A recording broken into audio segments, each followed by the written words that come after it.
வணக்கம், welcome to Shanu சமையல். இந்த வீடியோவில் ஒரு 15 நிமிஷத்தில் வாயில் போட்டதுமே கரையிற மாதிரி ரொம்ப டேஸ்டியான கோதுமை மாவு அல்வா எப்படி பண்ணுறதுன்னு பார்க்கலாம். பிகினர்ஸ் கூட ரொம்பவே ஈஸியாக செய்யக்கூடிய ஒரு ரெசிபி தான். கண்டிப்பாக ட்ரை பண்ணி பாருங்கள். இந்த ஹல்வா பண்ணுறதுக்கு அடிகனமான பாத்திரம் எடுத்துக்கோங்க, அது ரொம்ப முக்கியம். பாத்திரம் சூடானதும் அதில் ஒரு 2 டேபிள் ஸ்பூன் அளவுக்கு நெய் சேர்த்துட்டு, நெய் லேசாக சூடு ஏறினதுமே ஒரு 10-15 போல் முந்திரியை சேர்த்து நல்லா ஒரு கோல்டன் ப்ரௌன் ஆகிற அளவுக்கு நம்ம ஃப்ரை பண்ணி எடுத்துக்கலாம். இப்போ பார்த்திங்கன்னா முந்திரியோட கலர் நல்லா மாறிடுச்சு. இப்போ நெய்யெல்லாம் வடிச்சிட்டு இதை தனியாக ஒரு பவுலில் எடுத்து வச்சுக்கலாம். நம்மளுக்கு கடைசியில் தான் இது யூஸ் பண்ண போகிறோம். மீதி இருக்கிற அதே நெய்லேயே ஒரு 1/4 கப் அளவுக்கு கோதுமை மாவு சேர்க்குறேன். ஸ்டவ்வை நல்லா குறைச்சி லோ ஹீட்டில் வச்சுட்டு தான் நம்ம இதை பண்ணணும். இந்த நெய்லேயே அந்த கோதுமை மாவு நல்லா வறுபடணும். நல்லா கைவிடாமல் கிளறிட்டே இருக்கணும். மாவு கருகிடக்கூடாது, அதுதான் ரொம்ப முக்கியம். அதே சமயத்தில் மாவோட பச்சை வாசனையும் போகணும். இப்போ ஸ்டார்டிங்கில் கோதுமை மாவு இருக்கிற கலரை விட நம்ம கிளற அதோட கலர் கொஞ்சம் கொஞ்சமாக மாறிட்டே வரும். இப்போ பார்த்திங்கன்னா முன்னாடி இருந்ததோடவே கொஞ்சம் கலர் டார்க் ஆகிருக்கு. இன்னுமே ஒரு 1 or 2 மினிட்ஸில் நல்லா கொஞ்சம் இன்னும் டார்க் ப்ரௌன் ஆகி வரும். அதே சமயம் கருகிடக்கூடாது. அதனால தான் கைவிடாமல் கிளறிட்டே இருக்க நல்ல இந்த கலர் ப்ரௌன் வந்ததுக்கு அப்புறமா நம்மளுக்கு வாசனையும் சூப்பராக வர ஆரம்பிக்கும். இதுதான் கரெக்டான ஸ்டேஜ். இப்போ இதில் நம்ம எந்த கப்பில் கோதுமை மாவு எடுத்தோமோ அதை விட 2 மடங்கு அளவுக்கு சுகர் சேர்க்கணும். நான் 1/4 கப் கோதுமை மாவு எடுத்ததுனால 1/2 கப் அளவுக்கு சுகர் சேர்த்துருக்கேன். இப்போது இந்த 1/2 கப்பில் 3 மடங்கு 1.5 கப் அளவுக்கு தண்ணியை இன்னொரு பாத்திரத்தில் நல்லா கொதிக்க வச்சுருக்கேன். நல்ல சூடான தண்ணி சேர்க்கும் போது தான் இந்த அல்வாவோட பக்குவம் நம்மளுக்கு கரெக்டாக வரும். இந்த கப்பில் நான் 3 கப், இது 1/2 கப் அளவு, அதனால் 3 கப்னால் 1.5 கப் அளவுக்கு தண்ணி சேர்த்துருக்கேன். இதை கொஞ்சம் கொஞ்சமாக நம்ம சேர்த்துக்கலாம். ஃபஸ்ட்டு ஒரு 1/2 கப் சேர்க்குறேன். சேர்த்து நல்லா கலந்து விடணும். ஃபஸ்ட்டு கட்டி தட்டுற மாதிரி இருக்கும். ஆனால் நீங்கள் கண்டினியூஸாக மிக்ஸ் பண்ணிகிட்டே வந்தீங்கன்னா அந்த கட்டிகளெல்லாம் கரைஞ்சி நல்ல ஒரு ஸ்மூத்தான பக்குவத்துக்கு வந்துடும். இப்போ பார்த்திங்கன்னா தண்ணியெல்லாம் நல்லா இழுத்துருச்சு. மறுபடியும் இன்னொரு 1/2 கப் அளவுக்கு தண்ணி சேர்த்துக்கலாம். நல்லா கிளறி விட்டுட்டே இருக்கணும். நம்ம கோதுமை மாவை கருகிராமல் அதே சமயத்தில் பச்சை வாசனை போகிற அளவுக்கு நம்ம வறுத்து இந்த அல்வா பண்ணோம்னா தான் அதோட டேஸ்ட் ரொம்ப சூப்பராக இருக்கும். இப்போ இதுவுமே கொஞ்சம் திக்காயிடுச்சு.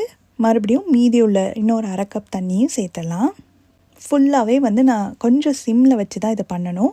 இப்போது ரொம்ப தண்ணியாக இருக்கிற மாதிரி இருக்கு இல்லையா, இது கொஞ்சம் குக் ஆக திக்னஸ் கொடுக்கும். ஹல்வாக்கு இன்னும் நல்ல ஒரு கலர் அண்ட் ஃப்ளேவர் கொடுக்கறதுக்காக இந்த பேனில் ஒரு 2 டேபிள் ஸ்பூன் அளவுக்கு சுகரை சேர்த்துட்டு இது கூட ஒரு 1/2 டீஸ்பூன் மட்டும் தண்ணி சேர்த்து லேசாக மிக்ஸ் பண்ணிவிட்டு அப்படியே டிஸ்டர்ப் பண்ணாமல் விட்டுற போகிறேன். கொஞ்சம் நேரத்துலேயே அது நல்லா மெல்ட் ஆகி கேரமலைஸ் ஆகி இந்த மாதிரி வரும். இன்னும் கொஞ்சம் மட்டும் கலர் டார்க் ஆகணும். நல்ல கலர் டார்க் ஆனதுக்கப்புறமா அதை எடுத்துகிட்டு நம்ம இந்த அல்வா மிக்சரோடு சேர்த்துடலாம். இந்த கேரமல் ஃப்ளேவரில் ஹல்வா ரொம்ப நல்லாயிருக்கும். அதே சமயத்தில் நல்ல ஒரு அந்த ஒரிஜினல் திருநெல்வேலி அல்வா கலரும் நம்மளுக்கு கிடைக்கும். இந்த கேரமலையும் சேர்த்துட்டு நல்லா மிக்ஸ் பண்ணிகிட்டே இருக்கும்போது கொஞ்சமாக ஒரு டேபிள் ஸ்பூன் மட்டும் நெய் சேர்க்குறேன். இதுக்கு மேலே நெய் தேவைப்படாது. மொத்தமாகவே இந்த அளவுக்கு 3 டேபிள் ஸ்பூன் நெய் போதுமானதாக இருக்கும்.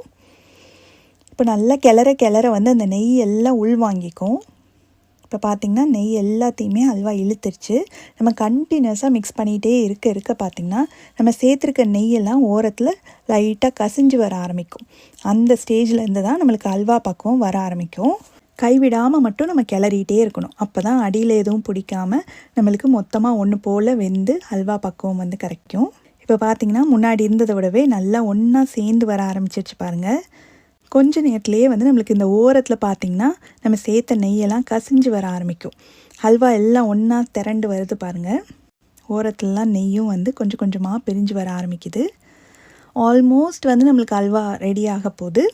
கன்சிஸ்டன்சியும் பாருங்கள் இந்த மாதிரி இருக்கும். நம்மளுக்கு அப்படியே ஃபோல்டு மாதிரி வரணும். ஹல்வாவை இப்படி கரண்டியில் எடுத்து இப்படி விட்டிங்கன்னா அப்படி மடிப்பு மாதிரி வரணும். அதுதான் கரெக்டான பக்குவம். சூப்பராக ரெடி ஆயிடுச்சு. கடைசியில் நம்ம வறுத்து வச்சு இந்த முந்திரியையும் சேர்த்துட்டு நல்லா ஒரு 10 செகண்ட் மட்டும் நல்லா கிளறி விட்டு இறக்கிடலாம். இப்போ பார்த்திங்கன்னா நெய் எல்லாமே ஓரத்தில் எவ்வளோ பிரிஞ்சு வந்திருக்கு பாருங்கள். ஹல்வாவும் பாத்திரத்தில் ஒட்டவே இல்லை. இந்த ஸ்டேஜ் வந்ததுமே நம்ம ஸ்டவ்வை ஆஃப் பண்ணிவிட்டு இதை மாற்றிடலாம். கரெக்டான பக்குவத்துக்கு ஹல்வா ரெடி ஆயிடுச்சு. இது கொஞ்சம் ஆறுனதுக்கப்புறமா இன்னுமே கொஞ்சம் திக்காகும். அதனால் இந்த ஸ்டேஜில் நம்ம எடுத்தோம்னா கரெக்டாக இருக்கும். இது சுட சுட சாப்பிடும்போது அவ்வளோ டேஸ்ட்டாக இருக்கும். நீங்களும் இந்த ஈஸியான கோதுமை மாவு அல்வா ரெசிபியை கண்டிப்பாக ட்ரை பண்ணி பார்த்துட்டு எப்படி வந்தது அப்படின்ற கமெண்ட்ஸை மறக்காமல் ஷேர் பண்ணுங்கள். தேங்க்ஸ் ஃபார் வாட்சிங்.